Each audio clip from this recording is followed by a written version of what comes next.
Hi, my name is Chelsea George, and I decided to do my presentation on Ladysmith Black Mambazo. They were a group dedicated to spreading the gospel of loving one another all over the world. To start out with, I'll give you a little background on Joseph Shabalala. He's the founder of Ladysmith Black Mambazo.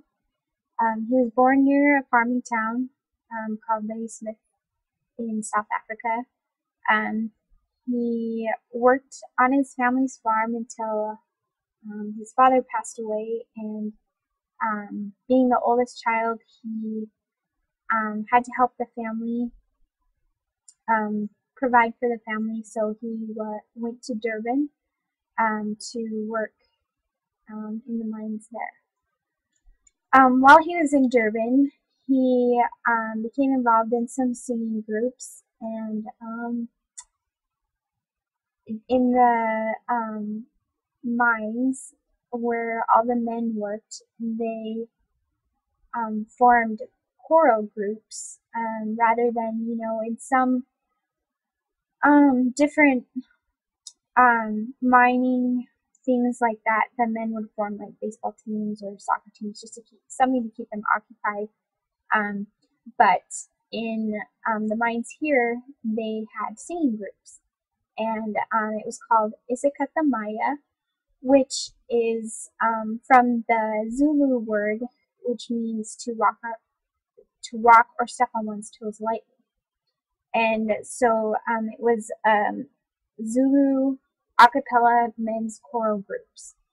And so Joseph Shabalala was a member of one, and it was formed mostly of relatives, and they were all really good, but he started having dreams about a more perfect sounding group. And as he had these dreams, he began to reform his group to try and create the sound that he heard in his dreams.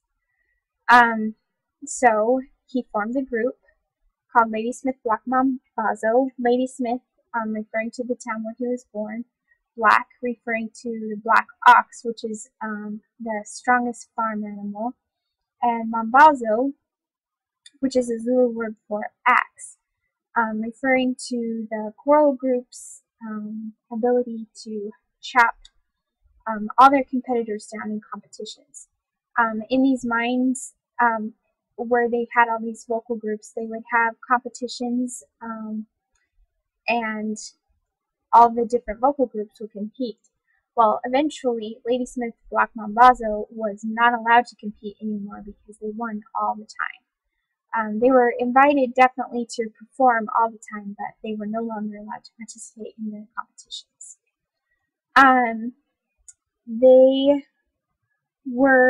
Their group aired on the radio in 1970, and because of that, that led to them being able to release their first record in 1973. In the mid 1980s, Joseph Shabalala was able to meet with Paul Simon, and they worked together to perform. They performed together, and that also helped get Ladysmith Black Mambazo's name out there on a more international level. Ladysmith's Black Mambazo, they performed for Nelson Mandela, the Queen of England, the '96 Olympics. They've been on Sesame Street with Paul Simon, and I guess they're also known for commercials for Lifesavers, and also for, I believe it was Heinz Beans commercials as well. They are still actively moving forward today. Joseph says that we are teachers. We travel the world spreading our message of peace, love, hope, and harmony. What could be more important than that? He has also said that he has decided to choose his son to take over the group when Joseph decides to retire.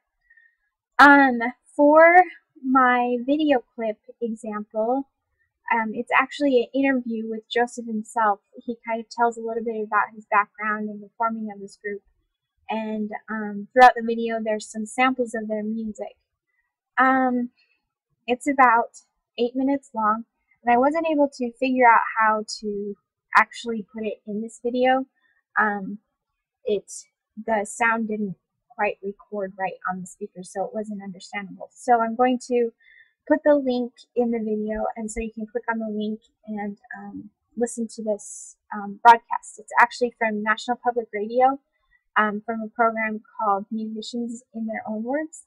And so we can kind of hear a little bit more about Joseph Shabalala and Ladysmith Mambazo in Joseph's own words. And as you listen to the recording, you just kind of fall in love with him. He's just this sweet, endearing little man. And so as you hear him talk and tell about his life and some of the things that he went through, it just makes you want to kind of hug him. He's just really sweet. So I hope you enjoy this recording, and I really enjoyed taking Music 103. I've learned a lot in this class, and I hope that you enjoy him and Joseph Shabalala and his music.